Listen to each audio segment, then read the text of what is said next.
folks, welcome back. And that was a little bit of Chains and Things by the legendary B.B. King.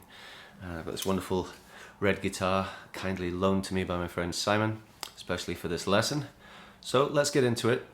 Now, before we start, I should say that the original recording is in A minor. We're going to be playing out of G minor position, a tone below, plus my guitar is tuned to E flat, so our actual key is F sharp minor, but we'll be talking about the G minor position. Okay, so let's get started.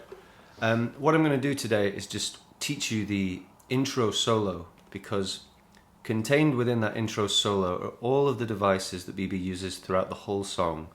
He doesn't deviate from this very small minor pentatonic framework, and he really just uses those 5 notes. But what he wrings out of those 5 notes is really, really beautiful, and it's a great example in taking a theme and just developing it with minor variations. So what I'd like to do is teach you the intro solo, and that should give you all the tools you need to play the rest of the tune. So before we get into it, let's just outline the minor pentatonic in G minor.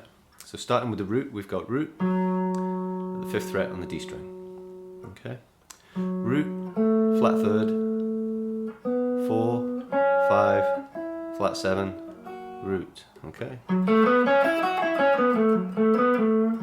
Now of those notes, you might bend the flat 3rd towards the major 3rd. You might bend the 4 towards the 5. So you get those notes added. And you also might bend the flat 7 towards the root. And the flat 7 towards the root, that's the very first note of our intro solo. So we'll start with that. So the tune begins 2, 3. You're just going to do 2 little bends there with a bit of vibrato. And the count goes like this. 1, 2, 3. Okay. And once you've finished that, going into the next bar. 2, 3. Just a little bend here on the G string. And then release and pull off. Okay, so those first 2 phrases.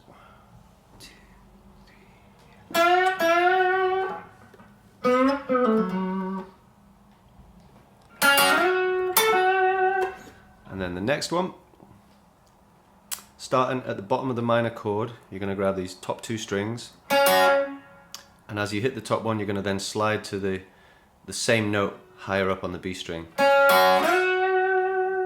Okay, a little bit of vibrato. And just grab that note on the 6th fret back to the root. Okay. And then towards the end of that same bar, we're going to do our first phrase, which is going to be the signature phrase repeated throughout the whole piece. And we're just going to go like this. Okay, so those last 2 phrases together.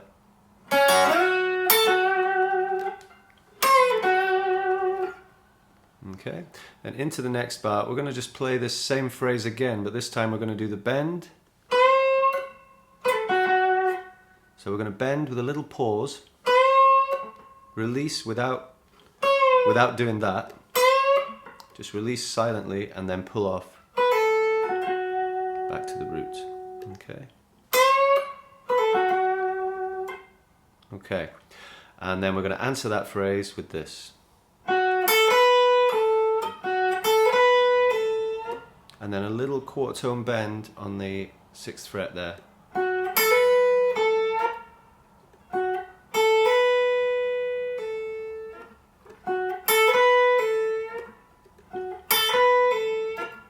Okay, there's that phrase. Moving on to the next phrase. Again, we're back to our big bend, full tone, and then we're going to pull off. So, root, and back, okay. So root, flat 3rd, root, vibrato.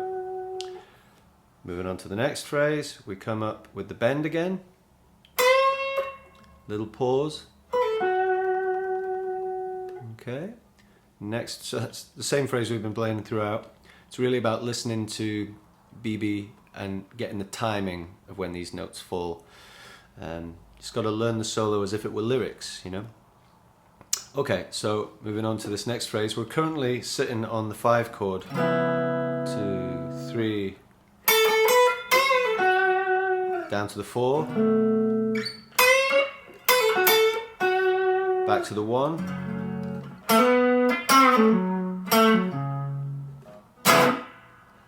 okay, so that last section from the 5 to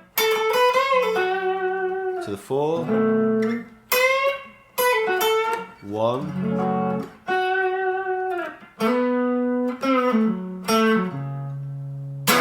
quick 5 at the end there. So that last bar, and then here just a little hammer on the G string,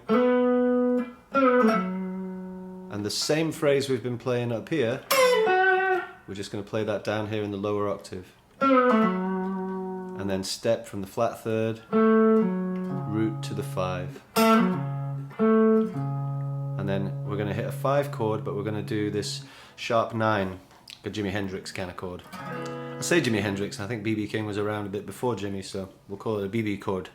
You just hit that on the last beat of the bar. Okay, then the vocals will enter there, you know. Woke up this morning. Now that bar, you don't do anything in that bar at all, you just lay out. But you're going to play this little punctuation at the end. 1, 2, 3. Okay, so instead of just a straight 1 chord, you're going to play this with the ring finger on the B string, 5th fret. Alright, here's a little vibrato exercise you can practice just to get yourself ready for playing like BB. So if you just take this, the note of C here, the 4 of G, so there's your G, root, flat 3rd, 4, we're going to bend up to the 5, up there, right? No vibrato.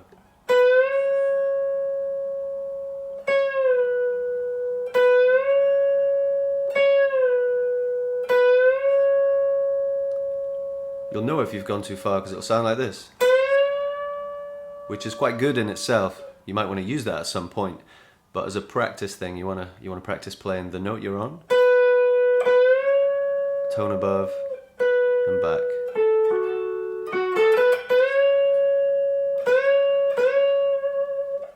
And then you can add some vibrato once you've established that you're playing the correct note. Sounds like that. Okay, so as you can see, there's really just a lot of subtle variations going on in this. So what I'd like you to do is have a listen to me playing along with the original recording and trying to get as close to that as I can. The way to do this is just get the track on, hit play, play along. Now, I've just taught you in the key that we're playing it in, so you can play along with our backing track in the G position. And if you're in this E flat tuning, when you play along with the original, you're going to have to play at a B flat. And you simply transpose all of those ideas all the way up to the 6th fret. So, like so. So it's very easy to just move that around, and it's a really good way of learning the phrases. If you're able to move them, you can start to see the pattern and just move it around the neck. And that way you can play in any key you like. So that's a really good exercise. Just play along with that intro section over and over again until you get closer and closer to BB's phrasing. And that'll stand you in good stead to figure out the rest of the tune.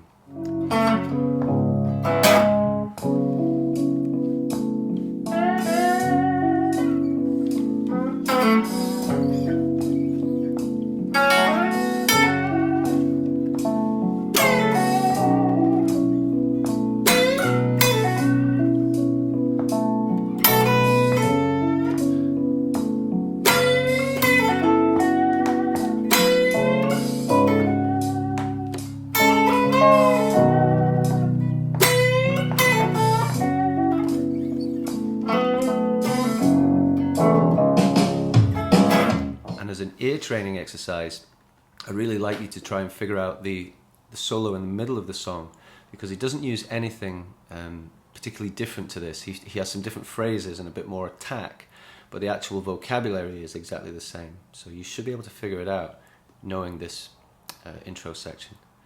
And finally, there's a little bit of a twister towards the end of the song. It's really simple. It sounds like the track's gone all crazy, but it's really just a riff. All you need to do is figure out the 4 notes that BB's playing. It's real simple. It's minor key. I think you can do it. So just use these and use this and crack it for yourselves. I wish you all the best of pluck. Have a great time with this one. We'll see you guys next week. Cheers.